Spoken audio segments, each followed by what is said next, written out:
11 मई 1998 दोपहर के 3:45 राजस्थान के पोखरण में एक जोरदार धमाका होता है, जिससे 13,000 किलोमीटर दूर वाशिंगटन के व्हाइट हाउस में मौजूद अमेरिकन राष्ट्रपति बिल क्लिंटन की सरकार हिल जाती है। इधर रेत के गुब्बार के बीच भारत खुद को परमाणु संपन्न राष्ट्र घोषित कर न्यूक्लियर वेपन वाला दुनिया का छठा देश बन जाता है और पोखरण भारत माता की जय के गगनभेदी नारे से गूंज उठता है और दिल्ली में बैठे प्रधानमंत्री अटल बिहारी वाजपेयी जोशीले स्वर में भारत की इस उपलब्धि का ऐलान करते हैं। लेकिन क्या आप जानते हैं कि भारत न्यूक्लियर टेस्ट ना करे इसलिए अमेरिका ने पूरे देश पर सैटेलाइट का जाल बिछा रखा था। तो फिर भारत ने अमेरिका के नाक के नीचे उनकी जांच एजेंसी CIA को चकमा देकर अपना दूसरा न्यूक्लियर टेस्ट कैसे किया? टेस्ट के पहले पोखरण में हजारों टन प्याज क्यों पहुंचाए गए थे और कैसे भारत के इस न्यूक्लियर टेस्ट से चीन, अमेरिका, ब्रिटेन समेत पूरी दुनिया के पैरों तले जमीन खिसक गई थी? जानेंगे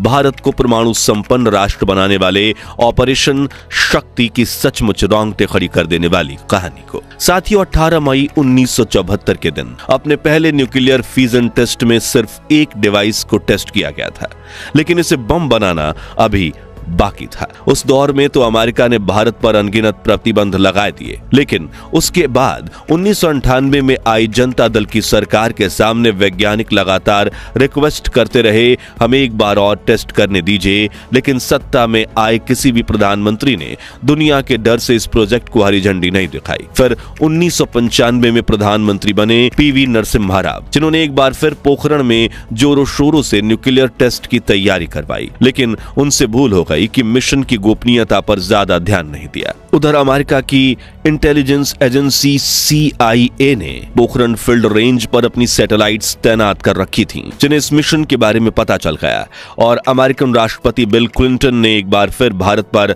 दबाव बनाकर इस टेस्ट को बंद करवा दिया। लेकिन भारत ने अपने लक्ष्य से नजर नहीं हटाई और इस प्रोजेक्ट में जल्द ही डॉक्टर APJ अब्दुल कलाम को साथ मिला प्रधानमंत्री अटल बिहारी वाजपेयी का। सत्ता का खेल तो चलेगा, सरकारें आएंगी जाएंगी, पार्टियां बनेगी बिगड़ेंगी, मगर ये देश रहना चाहिए, इस देश का लोकतंत्र अमर रहना चाहिए। काफी कम लोग जानते हैं कि सन 1996 में 13 दिन की सरकार संभालने के दौरे से ही अटल जी परमाणु कार्यक्रम को लेकर गंभीर थे। उन 13 दिनों के कार्यकाल में वाजपेयी ने जो एकमात्र कदम उठाया था वो DRDO और DEA को परमाणु परीक्षण की तैयारी की हरी झंडी देना था। फिर जब सरकार गिरी तो न्यूक्लियर प्रोजेक्ट भी ठंडे बस्ते में चला गया। लेकिन सन 1998 में अटल जी जैसी ही दूसरी बार देश के प्रधानमंत्री बने, उन्होंने एक बार फिर इस प्रोजेक्ट में जान फूंक दी और ऑपरेशन शक्ति या पोखरण 2 नाम से जाने जाने वाले इस प्रोजेक्ट के शुरू होने की कहानी ही बेहद दिलचस्प है। तो मार्च 1998 के दिन अटल बिहारी वाजपेयी देश के प्रधानमंत्री बने और सिर्फ एक हफ्ते के अंदर ही उन्होंने डॉक्टर कलाम, डॉक्टर काकोडकर और डॉक्टर चिदंबरम को बुलाया और कहा कि आप न्यूक्लियर टेस्ट प्रोग्राम को आगे बढ़ा सकते हैं, लेकिन बस इतना ध्यान रखिए कि इस प्रोजेक्ट की गोपनीयता बनी रहे और आप जल्द से जल्द इसे अपने अंजाम तक पहुंचा सकें। दरअसल बम के ज्यादातर कंपोनेंट तो तब से बने हुए थे जब प्रधानमंत्री नरसिम्हा राव ने टेस्ट करने की कोशिश की थी और अब इन्हें पोखरण लाकर असेंबल करके और अमेरिका की नजरों से छिपाकर डेटोनेट करने का महत्वपूर्ण काम बाकी था। राजनीतिक विशेषज्ञ बताते हैं कि उस वक्त के तत्कालीन राष्ट्रपति KR नारायणन 26 अप्रैल से 10 मई तक दक्षिण अमेरिकी देशों की यात्रा पर निकलने वाले थे। उनसे चुपचाप कहा गया कि वो अपनी यात्रा कुछ दिनों के लिए टाल दें। दूसरी तरफ डॉक्टर चिदंबरम की बेटी की शादी 27 अप्रैल को होने वाली थी। उस शादी को भी कुछ दिनों के लिए टाला गया क्योंकि शादी में चिदंबरम की गैर मौजूदगी से यह संकेत जाता कि कुछ बड़ा होने वाला है। वहीं डॉक्टर कलाम ने सलाह दी कि विस्फोट बुद्ध पूर्णिमा के दिन किया जाए, जो 11 मई 1998 को पड़ रही थी और ऑपरेशन शक्ति का काउंटडाउन शुरू हुआ। 20 अप्रैल 1998 तक भाभा एटॉमिक रिसर्च सेंटर यानी बार्क के वैज्ञानिकों को भारत के न्यूक्लियर टेस्ट करने के प्लान के बारे में बता दिया गया था। उन लोगों के ने छोटे छोटे समूह में पोखरण की तरफ जाना शुरू कर दिया था, लेकिन उन्हें इस बारे में अपने परिवार वालों तक को बताने की अनुमति नहीं थी। इसलिए इसलिए वैज्ञानिकों ने अपने परिवारों को बताया था कि वो या तो दिल्ली जा रहे हैं या ऐसी जगह सम्मेलन में भाग लेने जा रहे हैं जहां अगले 20 दिनों तक उनसे फोन से संपर्क नहीं किया जा सकेगा। यहां तक कि मिशन को गुप्त रखने के लिए हर वैज्ञानिक का नाम बदलकर उन्हें यात्रा कराई गई और सीधे पोखरण जाने के बजाय काफी घूमकर वहां पहुंच रहा था। कुछ ही दिनों में बार्क और डीआरडीओ के 100 वैज्ञानिक पोखरण पहुंच गए, जहां उन्हें सेना की वर्दी पहनने के लिए दी गई। उन सबको कम ऊंचाई वाले कमरों में ठहराया गया जिनमें लकड़ी के पार्टीशन लगे हुए थे और उन कमरों में मात्र एक पलंग रखने भर की जगह थी। वैज्ञानिकों की सेना की वर्दी पहनने की दिक्कत क्योंकि उनके स्टार्च लगे कपड़े पहनने की आदत नहीं थी, लेकिन उन्होंने अपने लक्ष्य को पाने के लिए हर मुश्किल का सामना किया। इस ऐतिहासिक तस्वीर में 3 आर्मी ऑफिसर बैठकर कुछ चर्चा कर रहे हैं। इनके छाती पर नाम के बैज में लिखा है कैप्टन आदि मर्जबान, मेजर जनरल नटराज और मेजर जनरल पृथ्वीराज। लेकिन ताज्जुब की बात यह है कि भारतीय सेना में इन नामों के कोई ऑफिसर थे ही नहीं, बल्कि कैप्टन आदि मर्जबान की ड्रेस में पोखरण रेंज के विज्ञान अधिकारी थे, मेजर जनरल नटराज की ड्रेस में डीईए के अध्यक्ष आर चिदम्बरम थे और मेजर जनरल पृथ्वीराज की ड्रेस में डीआरडीओ के अध्यक्ष एपीजे अब्दुल कलाम थे। इसी तरह टेस्ट साइट पर काम करने वाले हर वैज्ञानिक को एक कोड नाम दिया गया था और वो इसी कोड नेम का इस्तेमाल करके एक दूसरे से बात करते थे। इससे आप अंदाजा लगा सकते हैं कि इस मिशन को कितना गुप्त रखा गया था। ऑपरेशन शक्ति में इस्तेमाल होने वाले परमाणु बमों का कोड नेम था कैंटीन स्टोर्स और सबसे बड़ी समस्या थी मुंबई के भूमिगत वॉल्ट में रखे इन बमों को पोखरण तक कैसे पहुंचाया जाए। अब मुंबई में आधी रात के बाद भी काफी चहल पहल रहती है, इसलिए तय किया गया कि ट्रैफिक जाम से बचने और शक की गुंजाइश न छोड़ने के लिए सुबह 2 से 4 बजे के बीच इन ट्रकों को बुलाया जाएगा।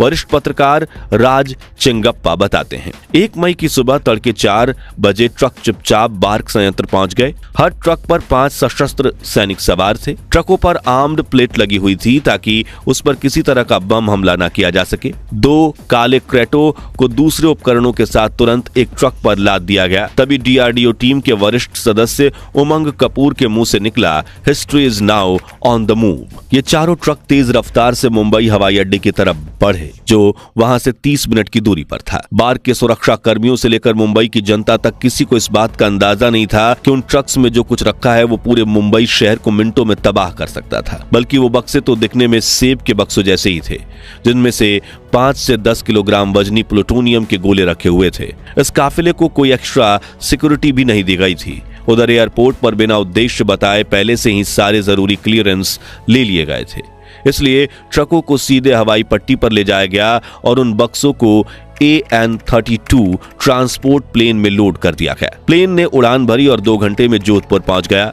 वहां उन क्रेटों को प्लेन से निकालकर एयरपोर्ट के बाहर खड़े ट्रकों में लाद दिया गया, जहां से ट्रकों ने नॉन स्टॉप सफर करके पोखरण के पेयर हॉल में जाकर गाड़ियां रोकी, जिन्हें देख भारतीय परमाणु ऊर्जा आयोग के अध्यक्ष राज गोपाला चिदम्बरम की जान में जान आई। भारत को यह टेस्ट न सिर्फ अमेरिका बल्कि अपने पड़ोसी पाकिस्तान, चीन, पूरी दुनिया और सच कहे तो भारतीयों से भी छिपाकर करना था, क्योंकि जियोपॉलिटिक्स दबाव इतना था कि भारत को टेस्ट करने से रोकने के लिए अमेरिका हमला तक करने को तैयार था। इसलिए इस काम के लिए सेना की 98वीं इंजीनियर रेजिमेंट को चुना गया, जिनके कंधों पर न सिर्फ टेस्ट साइट को तैयार करने की जिम्मेदारी सौंपी गई बल्कि इसकी गोपनीयता को बनाए रखने की रिस्पॉन्सिबिलिटी भी दी गई। हमारे सैनिक ज्यादातर काम रात को करते या फिर आंधी चलती तब करते, ताकि सैटेलाइट की नजरों में कुछ ना आ सके।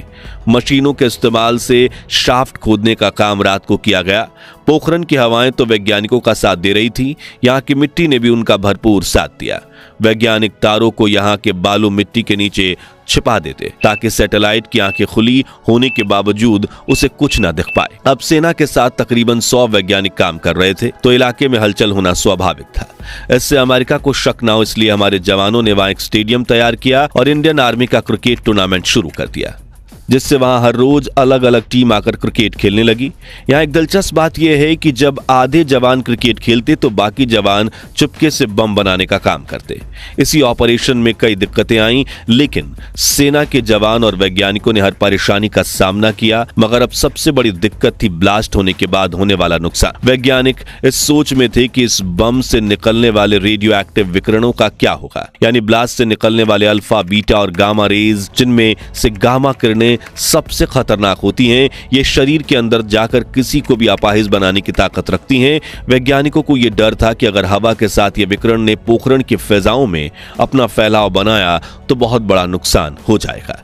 इस नुकसान से सिर्फ और सिर्फ एक ही चीज बचा सकती थी, वे थे प्याज, क्योंकि प्याज गामा रेज को बहुत ही अच्छे से सोख लेता है। इस कारण ये ज्यादा देर तक और दूर तक नहीं फैल पाती हैं। अब वैज्ञानिकों को चाहिए था हजारों क्विंटल प्याज, और पोखरण को ये प्याज मिला करीब 280 किलोमीटर दूर सन सिटी जोधपुर से, जिन्हें कई दिनों तक एक एक ट्रक करके पोखरण पहुंचाया गया ताकि किसी को शक न हो। वैज्ञानिकों ने इस प्याज को बम की शाफ्ट के अंदर और बाहर अच्छी तरह से भर दिया और अब परीक्षण की तैयारी पूरी हो चुकी थी। मगर अब भी अमेरिका की आंखों से बचकर डेटोनेट करना बाकी था। उस साल CIA ने पोखरण के ऊपर 4 उपग्रह लगा रखे थे, लेकिन परीक्षण के कुछ समय पहले सिर्फ एक उपग्रह पोखरण की निगरानी कर रहा था। वो भी सुबह 8 बजे से 11 बजे के बीच उस क्षेत्र के ऊपर से वो गुजरता था।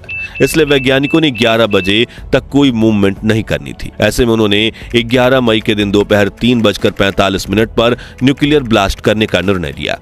न्यूक्लियर टेस्ट का समय करीब आता जा रहा था और वैज्ञानिकों के दिलों की धड़कन तेजी से चल रही थी। तभी ठीक 3:45 पर मॉनिटर पर लाल रोशनी आई और 1 सेकंड के अंदर 3 न्यूक्लियर बम से जुड़े तीनों मॉनिटर पर चौंधियाने वाली रोशनी दिखाई दी। अचानक सभी तस्वीरें फ्रीज हो गईं, जो बता रहा था कि शाफ्ट के अंदर लगाए गए कमरे विस्फोट से नष्ट हो गए हैं। धरती के अंदर का तापमान 10 लाख डिग्री सेंटीग्रेड तक पहुंच गया और यह सूरज के बराबर का तापमान है।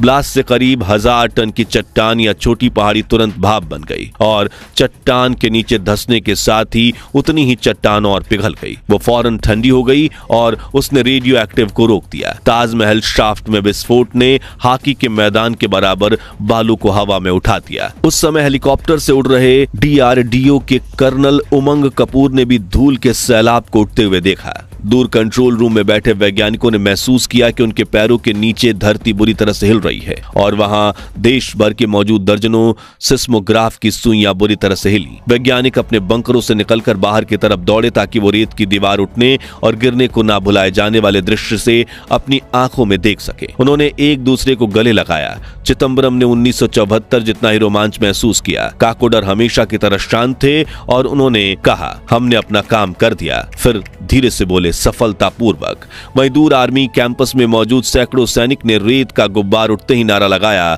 भारत माता की जय। ठीक 10 मिनट बाद साथ वाले कमरे में एक टेलीफोन की घंटी बजी। प्रधानमंत्री के सचिव ब्रजेश मिश्र ने हिचकते हुए टेलीफोन का रिसीवर उठाया। दूसरी तरफ से उन्हें उत्तेजना भरी आवाज सुनाई दी, काम फतह। ब्रजेश ने फोन करने वाले शख्स को इंतजार करने के लिए कहा और वे प्रधानमंत्री की ऑफिस में दाखिल हुए।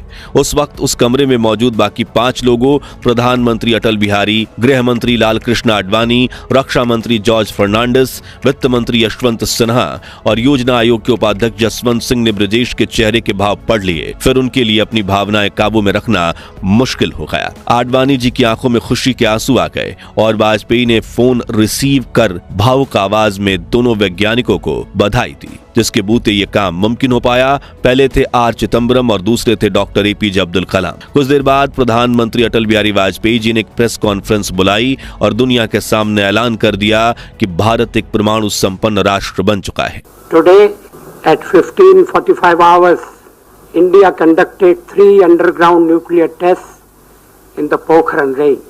अमेरिका, फ्रांस और चीन जैसे कई ताकतवर देशों ने भारत पर कड़ी प्रतिबंध लगा दिए। अमेरिकन राष्ट्रपति बिल क्लिंटन के पैरों तले जमीन खिसक गई और उनकी तरफ से भारत को कई आर्थिक धमकियां मिली। लेकिन प्रधानमंत्री अटल बिहारी वाजपेयी और ऑपरेशन शक्ति के बागी वैज्ञानिकों ने मिलकर 13 मई के दिन 2 और परीक्षण किए। इस तरह कुल 5 परीक्षणों के साथ भारत दुनिया की न्यूक्लियर महाशक्ति बन गया। पहली बार जब विस्फोट हुआ वो तो वैज्ञानिकों की ताकत का परिचय था।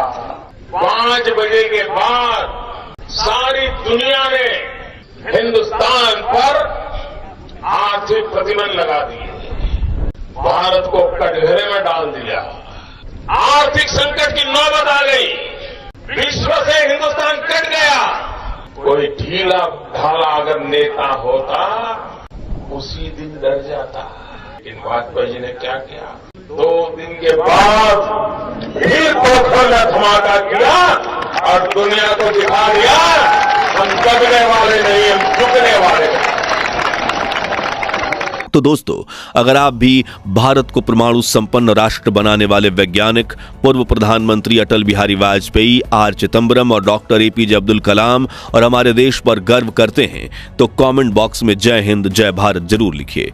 ये वीडियो पसंद आया हो तो लाइक शेयर करके 11,000 लाइक्स के लक्ष्य को हासिल करने में हमारी मदद कीजिए और ऐसी ही सत्य घटनाओं से रूबरू होते रहने के लिए हमारे चैनल को सब्सक्राइब करके पास वाली घंटी जरूर बजा दीजिए। जय हिंद जय भारत।